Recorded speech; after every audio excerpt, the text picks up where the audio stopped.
Leitura do livro A Nova Civilização do Terceiro Milênio, de Pietro Baldi. Capítulo Visão, Primeiro Tempo. Todo capítulo deste livro, como todo capítulo da vida, é quadro diante do qual paramos contemplativos. Esses quadros que estamos desenvolvendo se poderiam também chamar contemplações. No último deles, o universo apareceu-nos como floração de vidas. Seu transformismo evolutivo é desenvolvimento contínuo em que parece reproduzir-se em dimensões gigantescas a técnica expansionista da semente, a lei de desenvolvimento do indivíduo, o mecanismo da maturação da vida, como se no ciclo vital de toda criatura se repetisse em ponto pequeno o mesmo esquema do ciclo vital do universo, máximo organismo coletivo. De fato, até mesmo os universos nascem, crescem, envelhecem e morrem para, como todo ser vivo, renascer e morrer de novo. Também eles passam por alegre juventude e cansada velhice.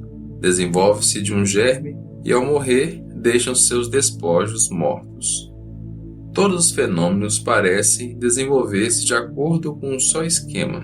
Multiplicação gasta todas as coisas, consome toda a força, encerra todo o ciclo, exaure e extingue toda a vida. Mas agora, voltemos as vistas para outra contemplação de índole diferente, para que, depois de tensão conceitual prolongada até agora, o leitor descanse alguns momentos, para satisfazer outras exigências espirituais diferentes das intelectivas racionais, e também outras da fantasia e da paixão, para finalmente expor os mesmos problemas, não mais sob forma racional e abstrata, como até agora, mas dramatizados em cena bem sintética. Relatemos a visão que, em meio de emoções turbilhonantes e na profundidade de ensurdecedor silêncio, tivemos em luminosa manhã de maio. Aqui a reproduzimos com objetividade cinematográfica, tal qual, emergindo das profundidades da consciência, se nos revelou na roupagem teatral com que o pensamento abstrato se concretizou no sonho, se ao menos em substância não lhe podemos chamar intuição ou pressentimento profético. Os fenômenos de visão interior examinamo-los no capítulo 24 deste volume, a respeito da vida dupla. Vamos por algum tempo mudar a forma mental, a fim de podermos falar a inteligência ao coração e alimentar também essa outra qualidade da alma humana. Todo tipo de leitor encontrará neste livro a linguagem que se lhe adapte. O tipo racional, mais capaz de pensar do que chorar e amar, poderá escolher os capítulos racionais. No vasto complexo humano, além das ressonâncias do intelecto, há outras, todavia, pelas quais podemos comunicar-nos. E todo leitor reage segundo personalíssima capacidade de vibração, quando sente tocar na sua corda sensível, e isso mais por mera sintonia do que por atividade do raciocínio. Do contrário, mostra-se surdo, não sendo tangido, permanece imóvel, não sabe responder, e toda demonstração se mostra inútil. Que coisa é a convicção, além de espontânea e unissoma vibração? Essa vibração pode nascer mais facilmente de persuasão e da paixão pessoal do que do frio raciocínio. A convicção não é processo lógico, mas estado vibratório. Não nasce, por isso, do raciocínio, mas da radiação psíquica. Não resulta de argumentação cerrada, mas de acordo vibratório por sintonia do pensamento. O processo não deve ser coagido, mas espontâneo. Pelo contrário, nada como a presença da vontade que tenda a impô-las afasta tanto assim a compreensão e a convicção, e nada nos persuade e arrasta com tanta força como a existência, naquele que fala de sentida e sincera convicção. Daí se depreende quanto o velho sistema de coação lógica se revela absurdo e ilusório, se com ele pretendemos resolver o problema da convicção das consciências.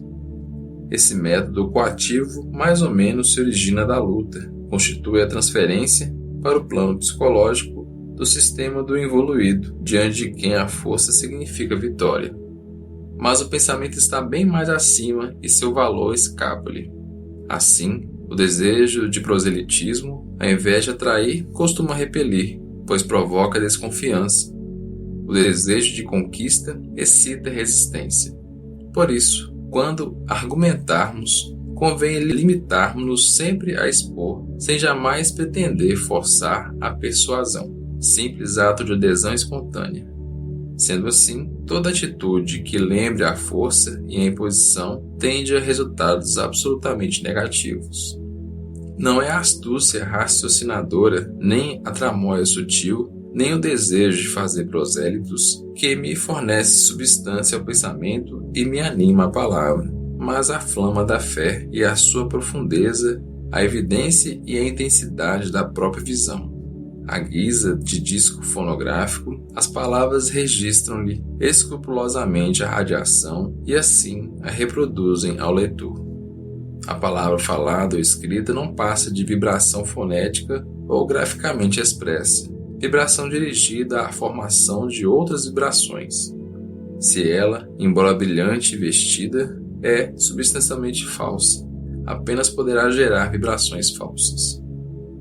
Por isso, o silogismo e a retórica constituem elementos negativos para o pensamento e traição contra o espírito. Relatemos a visão, mas antes aqui ficam duas observações. Primeiro, este volume, como está mais bem especificado no capítulo 22, Tempestade, foi iniciado e continuado até este ponto na primavera de 1944.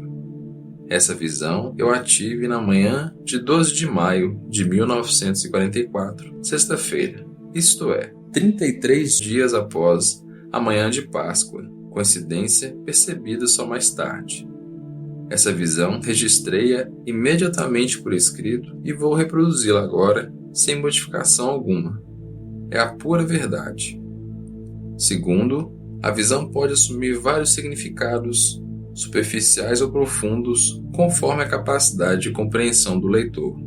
Nela existe, afora o sentido superficial de mera narração, o sentido espiritual, mais potente, simbólico, que a índole mais ou menos madura do leitor cabe saber discernir. Ou, mais claramente, o relato da visão, podemos lê-lo conforme 3 níveis, 3 planos, correspondentes aos 3 planos evolutivos de nosso universo, quer dizer, matéria, energia e espírito. Em outras palavras, podemos vê-la como forma, na aparência exterior com que surge em cena, na periferia como fato material, enfim. Ou então senti-la como dinamismo motor dessa forma e dessa sucessão de cenas, mais internamente como vibração animadora do fato material e finalmente intuí-la como princípio espiritual que do centro dirige os movimentos desse dinamismo e reunindo-os na mesma trajetória os guia de acordo com o pensamento e finalidade bem determinados. Essa penetração progressiva, encaminhada da superfície à parte mais profunda e da periferia ao centro, exemplifica o modo por que, de conformidade com sua estrutura, podemos compreender o universo. Eis a narrativa. Na Basílica de São Pedro, em Roma, templo máximo da cristandade, imensa multidão se reunira junto ao túmulo de seu fundador, o primeiro entre os apóstolos. Ninguém sabia dizer que pressentimento levara tanta gente a assistir a um ritual por si mesmo tão comum. O instinto das massas, reconheçamo-lo, percebe a aproximação das horas apocalípticas da vida. Fazia alguns dias que havia qualquer coisa no ar angustiando as almas. Seria talvez a sensação confusa da extraordinária gravidade da hora, ou quem sabe a espera de novos acontecimentos de algo decisivo naquela conjuntura histórica. Ou então, maus pressentimentos que nenhum fato concreto poderia justificar racionalmente. Disso tudo nascera em tantas pessoas a necessidade de se aproximarem, de se encontrarem de novo, de se reunirem e de novo travarem conhecimento. E isso precisamente naquele templo cujo poder de atração parecia dever-se à sua ligação com o estado apocalíptico das coisas. Naquele momento, a basílica assumia particular significado, talvez mesmo único quanto ao sentido finalístico, significação sobre-humana capaz de permitir o restabelecimento dos contatos, há tanto tempo perdidos entre o homem e Deus. Assim, em plena noite espiritual dos séculos, o tempo surgia como luminosíssimo farol. Por isso, se era ordinária a forma ritual, aquele momento se revelava extraordinário para a vida do mundo. A guerra acabara, deixando-nos, após longos anos de tormento, comprida esteira de dores maiores ainda. Tantos sofrimentos haviam amadurecido os espíritos para novas atitudes, tornando-os dispostos a novos superamentos. E, instintivamente, a alma do mundo esperava, para renovar-se, que de Deus viesse a primeira centelha, como prova, exemplo e estímulo. Esperava o sinal que indicasse e abrisse o novo caminho. O templo estava repleto, jamais se vira tanta afluência de povo. Irresistível impulso levara tanta gente a acorrer de todas as partes do mundo e, no entanto, poderíamos seguramente dizer que o templo máximo da cristandade naquele momento abrigava os maiores e melhores expoentes de toda a humanidade. Segundo parecia, a cristandade, mais do que ao apelo formal, obedecera ao apelo apocalíptico da hora, a irresistível necessidade de, naquele momento, dar solene testemunho de fé, reunindo-se unanemente em torno do pontífice aos pés de Cristo. A dor cavara tão fundos sulcos nos espíritos, a alma do mundo martirizado descera a desespero tão negro ao ponto de perceber-se em todos os espíritos a reação contra o absurdo, o insuportável, o impossível que era ter de empregar ainda o antiquado binômio, ao ponto de sentir-se a necessidade, a fatalidade e a iminência de total modificação do mundo atual. Mas como? Aquela massa humana ignorava. Havia na multidão a confusa vontade de continuar a viver, mas de modo melhor, com mais elevação e mais lógica, mais bondade e mais rendimento, de construir-se, de sair do abismo em que o mundo caíra, de reformar-se inteiramente, remontando as origens. Havia em toda aquela gente o instinto vital que cerca todo o campo e, juntando-se em última análise ao erro e aos desastres do erro, retorna às grandes ideias mães, com que durante séculos e séculos se alimentam, para nelas aurir nova força e nova luz e encontrar salvação. O espírito, adormentado pelo bem-estar e pela ilusória filosofia do bem-estar, agora despertaram. O imponderável, antes repelido e negado, voltava de novo ao mundo, atendendo ao apelo do homem provado pela dor. Essa própria multidão já constituía a manifestação desse imponderável. A voz de Cristo ecoara de novo nos corações, e muitos, tendo-a ouvido, acudiram. Os capazes de salvar-se, para salvar-se e salvar os capazes de salvar-se. O povo reunido no templo representava e simbolizava o homem cansado da vaidade de suas construções, conquistas e experiências filosóficas, sociais, políticas, econômicas e científicas. O homem que, depois de tantas tentativas, finalmente se afogara na imensa dor de guerra, de extermínio total, traído pela força e pela riqueza em que acreditara. A grande síntese, capítulo 75. Vocês confiam apenas na riqueza e na força. Elas, porém, acabarão traindo-os. As ilusões fáceis, a simplicidade pueril, as loucas esperanças, tudo se desvanece diante da realidade. Agora a humanidade se encontrava em posição diversa daquela antes da guerra. Posição de quem, percorrida a fase de prova, percebe haver cometido o erro e amargamente se volta para dentro de si a fim de refletir-se e em seguida compreender, reconstruir, ascender. Aquela multidão, mesmo sem o saber, exprimia tudo isso e tinha vindo testemunhá-lo. Nova e desconhecida ânsia a constrangia a reaproximar-se das eternas fontes da vida, a retomar o perdido contato com o divino centro de todas as coisas que, eternamente criando, nutre.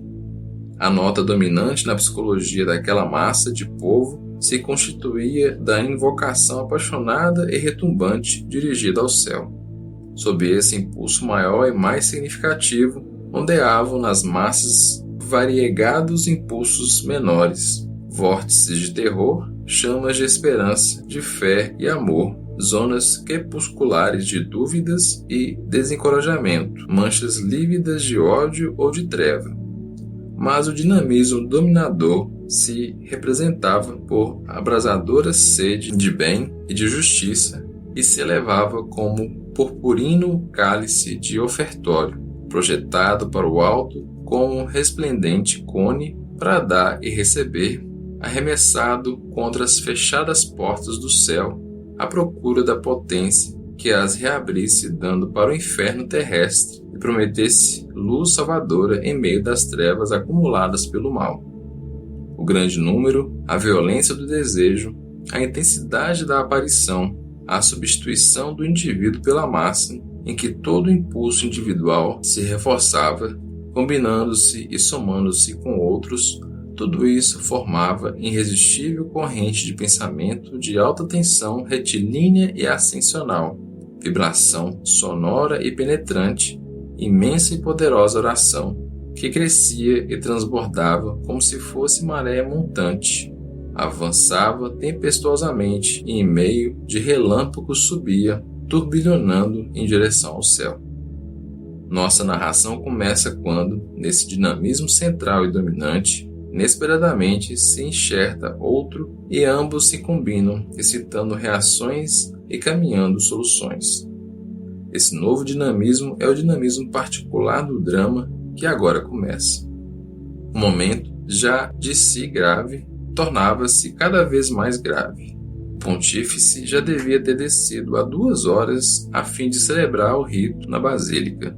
A multidão dava mostras de cansaço, depois de espera tão prolongada e de apreensão por motivo de inexplicável acontecimento.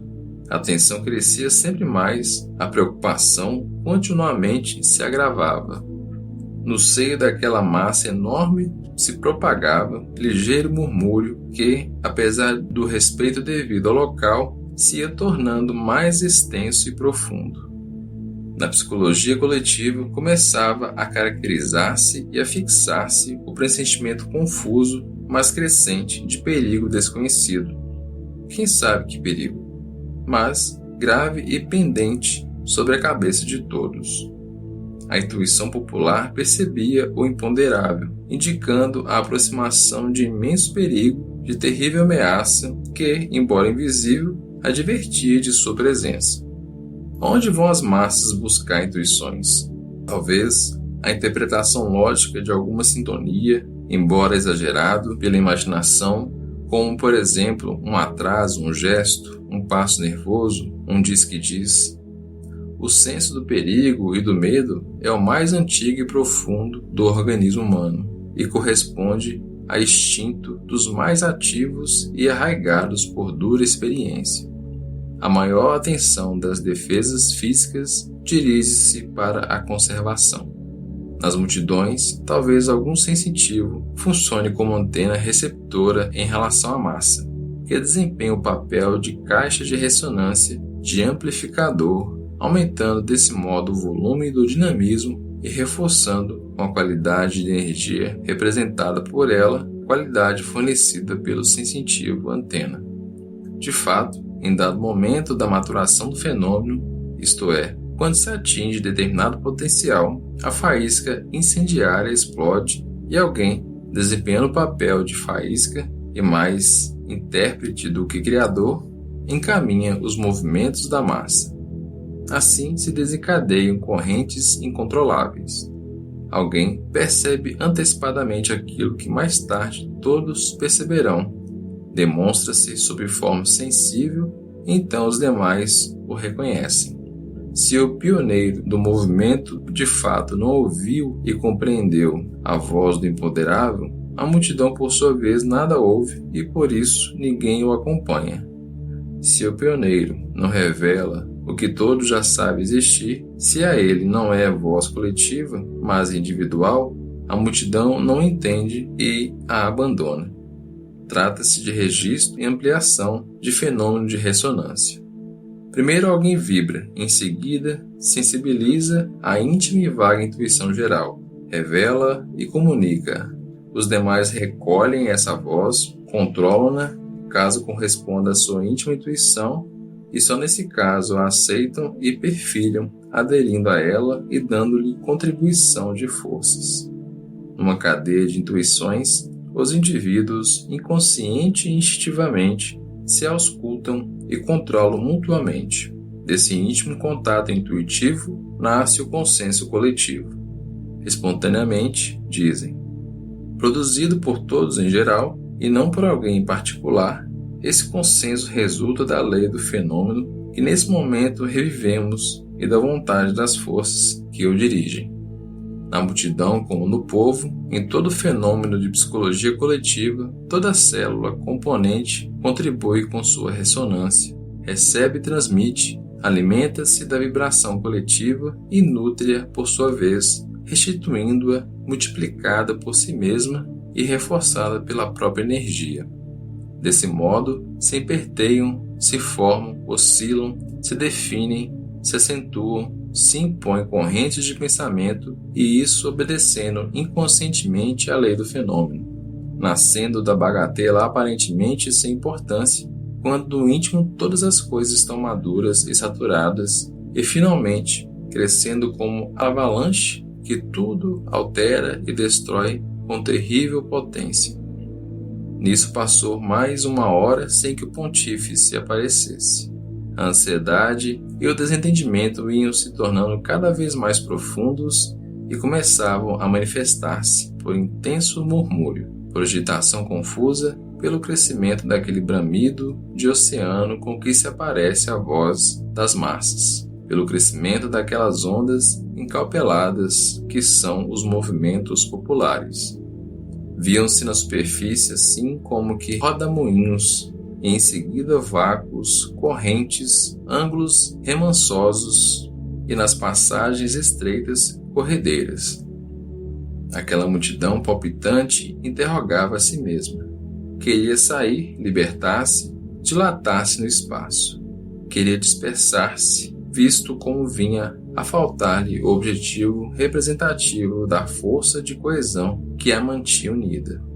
Assim criara nojo de si mesma, de ser multidão, de ser unida, que não tinha mais razão de existir como tal. E como acontece em um organismo desfeito, todo elemento ou componente queria separar-se dos demais. Diminuía o impulso unificador e a multidão tendia a dispersar-se. Algo, porém, a impedia. Algum obstáculo contra o qual o dinamismo dominante se erguia cada vez mais ameaçador. Ninguém abria as portas. Não se abriam nem podiam ser abertas. O tardio da hora tornava lógica e desejável a volta para casa. Por que as portas não se abriam? O desentendimento aumentava. A agitação das ondas fazia-se ameaçadora. O pânico alastrava-se. O ímpeto inconsciente da alma e irracional da multidão convergia irrefreavelmente em direção das portas, erguia-se terrível contra aquela inexplicável clausura, aumentava, subia, chocava-se contra os muros, embolava-se, agigantava-se, concentrava-se na clausura e potenciava-se preparada para que o que desse viesse, para subverter, fosse lá o que fosse, desencadeando-se como furacão.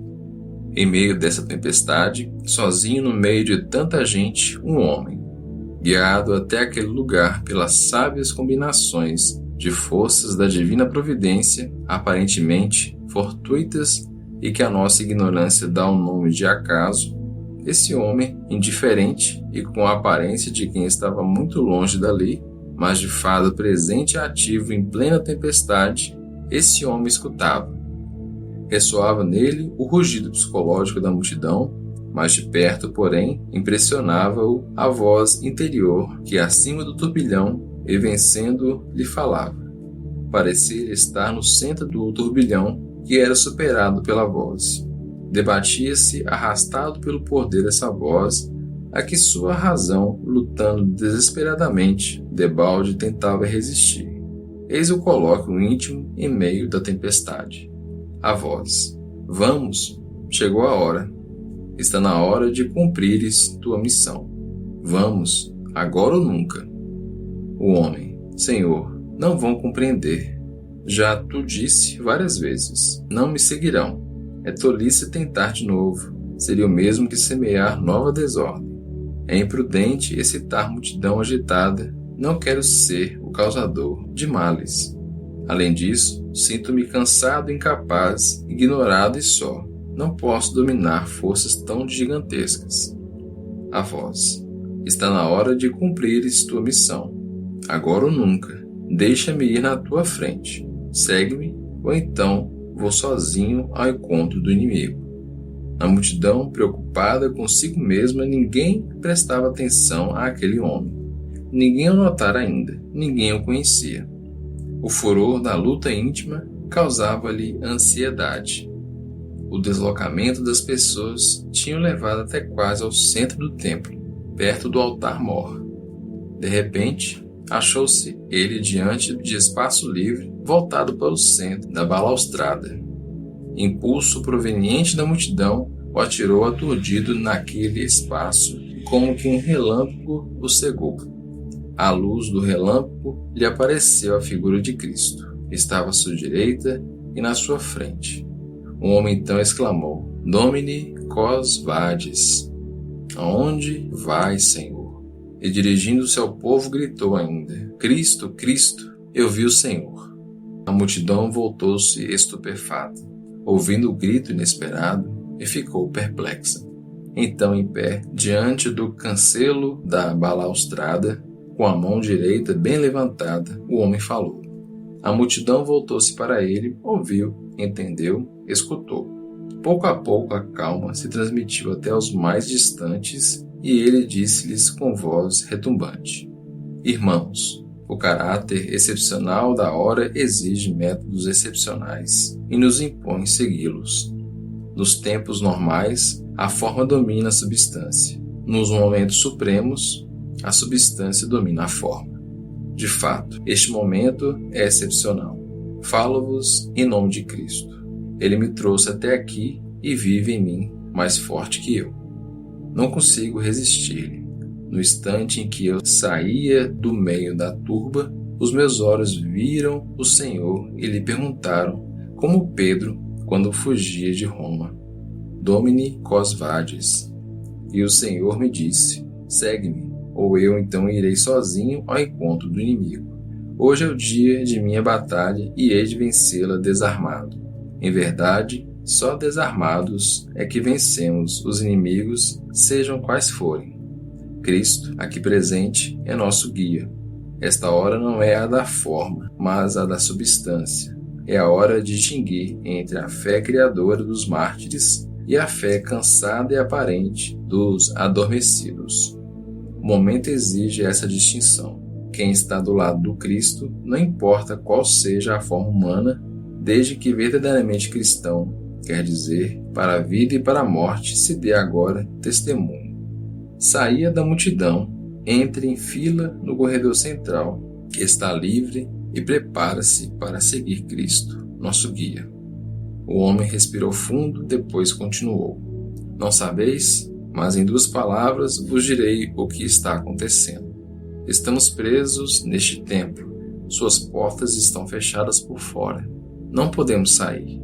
Os que nos sentiam nos creem ignorantes do sítio e colhidos de surpresa. No entanto, percebo as forças que nos cercam. Executando o hábil e rápido plano, queriam apanhar hoje, aqui, reunidos, o pontífice e os maiores representantes da cristandade, dentro de seu maior templo, para de um só golpe destruírem o primeiro, o segundo e o terceiro. Destruição física, símbolo da destruição moral da igreja, lábaro da revolta a ser entregue ao mundo, primeira fagulha de nova barbárie do terceiro milênio. As forças do mal uivam às portas do templo, querendo entrar e destruir o germe aqui presente da nova civilização do terceiro milênio. Lá fora, a praça está cercada de carros blindados, de caminhões e de metralhadoras. Os primeiros prontos a avançar e adentrar pelas portas, esmagando-vos e ceifando-vos no interior mesmo da basílica. Os segundos em condições de derrubar a cúpula e os muros. As últimas prontas para metralhar na praça qualquer sobrevivente. Gritos de terror explodiram na turba. Calmo, o homem continuou. Não temais. Cristo aqui está para defender sua igreja. Percebo o ânimo dos agressores entranhado nas máquinas de guerra, sua única força. Percebo em vosso ânimo o turbilhão do terror e o incêndio que minhas palavras provocam em vós. Percebo o ânimo do pontífice, que conhece esse perigo e gostaria de descer à praça e afrontá-lo antes de mais ninguém. Gostaria de vir para junto de nós a fim de morrer conosco, mas foi impelido pelo seu séquito que, por natural e acertada medida de prudência, deseja pôr-lhe a salvo a augusta pessoa. Percebo, enfim, o vórtice de potência que desce do céu e exerce pressão sobre mim e sobre vós. É verdadeiro exército de forças inteligentes chamadas anjos. Precedem-vos, circundam-vos, defendem-vos. Eis que o imponderável se manifesta. Percebo o milagre iminente de nossa vitória nesta nova guerra travada sem armas. É o resultado lógico, natural e fatal da natureza e poder dos elementos em choque. Venceremos. O Espírito está agora conosco no templo e a matéria está às suas portas para destruí-lo. A dor despertou o Espírito, nós que sofremos sabemos disso muito bem. A batalha vai começar, a matéria assalta o Espírito por meio da força e da morte. O Espírito afronta a matéria através da justiça e do amor. Este é o momento da suprema decisão. Aqui dentro está o Cristo, lá fora o Anticristo. Estão frente a frente, cada qual com suas armas. Vencer ou morrer. Civilização ou barbárie durante milênios. Estamos em cima da hora e este momento vai decidir. Chegamos ao momento supremo em que a história vai iniciar nova época com outra vida, nova fase evolutiva. Estamos no instante exato da passagem de uma civilização a outra. Nossa adesão e o impulso de nossa vontade livre constituirão a gota que fará transbordar o cálice, um grão de areia que reequilibrará a balança e estabelecerá novo equilíbrio no mundo. Podemos escolher, podemos aderir-lhe ou repeli-lo, mas ao nosso destino gritamos, agora ou nunca. Se negarmos-nos a decidir, durante milhares e milhares de anos, choraremos sobre nossas vidas fracassadas. O momento supremo nos exige essa oferta. O mundo espera esse impulso a fim de passar dos caminhos da matéria aos novos caminhos do Espírito. Ai daqueles que agora desertarem. Ai de nós e de nossos filhos se recuarmos covardemente. Avante, sigamos Cristo. Demos o primeiro passo no caminho da ascensão, demos o primeiro lance rumo à nova civilização. Este primeiro passo, porém, pode começar apenas aqui, no túmulo de Pedro em Roma, na ideia de Cristo, da universalidade e unicidade dessa ideia central no mundo. A primeira centelha não é civil, mas religiosa, nasce da maturidade e não do enquadramento. Não se origina do homem, cujos caminhos são exteriores e coativos, mas de Deus, cujos caminhos são interiores e espontâneos. O primeiro momento, o do impulso inicial, só pode ser místico. É contato direto com o alto. Assim, recebido o impulso, a ideia universal, que emanou do Cristo, irá depois materializando-se pelos caminhos do mundo, diferenciando-se segundo formas particulares, adaptadas aos diversos povos, será confiada aos cuidados de administradores, cuja tarefa consiste em, segundo o Espírito, acompanhar, organizar, plasmar a matéria. Mas sem esse elevado princípio regulador e sem essa força moral, os estados serão organismos sem alma, os povos, arcabouços de ossos e músculos, mas desprovidos de cérebro. E a organicidade moderna não permanecerá íntima e vital, mas exterior e opressora. O velho mundo da força bruta encontra-se lá fora, com poderosas armas homicidas. Aqui dentro, o novo mundo, com a dinamite do pensamento, o poder do exemplo, a superioridade do espírito. O bem e o mal, o espírito e a matéria, hoje vão travar batalha decisiva. Deus é o bem, Satanás o mal, porém não prevalecerá. Não passa de instrumento de Deus e, esgotar a sua função, se destruirá nas mãos dele. Eu grito, venceremos. Deus está conosco. Eis que o Espírito sai dos recintos fechados das igrejas do mundo, impregna todas as coisas, invade e conquista todas as expressões da vida. Finalmente, o ciclo da matéria encerrou-se. A matéria cansou-se de tanta destruição. De acordo com sua própria lógica, percebe que os desastrosos resultados obtidos a colocam do lado do erro. Já percebe, embora confusamente, a própria debilidade e sente a reação iminente. Percebe o desejo que a vida manifesta de reequilibrar-se, atingindo de novo as fontes do espírito e agarra-se às suas máquinas de guerra, ao ouro, aos mais baixos sentimentos humanos. Tudo isso, porém, completa e impiedosamente trairá aqueles que impiedosamente não creem senão no direito do mais forte. Quem semeou loucura, colherá loucura. Esta é a hora apocalíptica de sua destruição. A alma do mundo está despertando. A lei de Deus hoje diz, basta, e prende de novo a besta em seu inferno. Vamos, com o Espírito venceremos.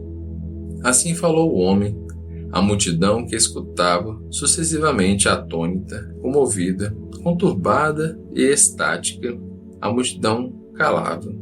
Por fora, calma absoluta, mas o fragor do tumulto das almas ensurdecia. A multidão hesitou um instante só, em seguida, com muita ordem, calma e segurança, começou a entrar em fila ao longo do corredor central.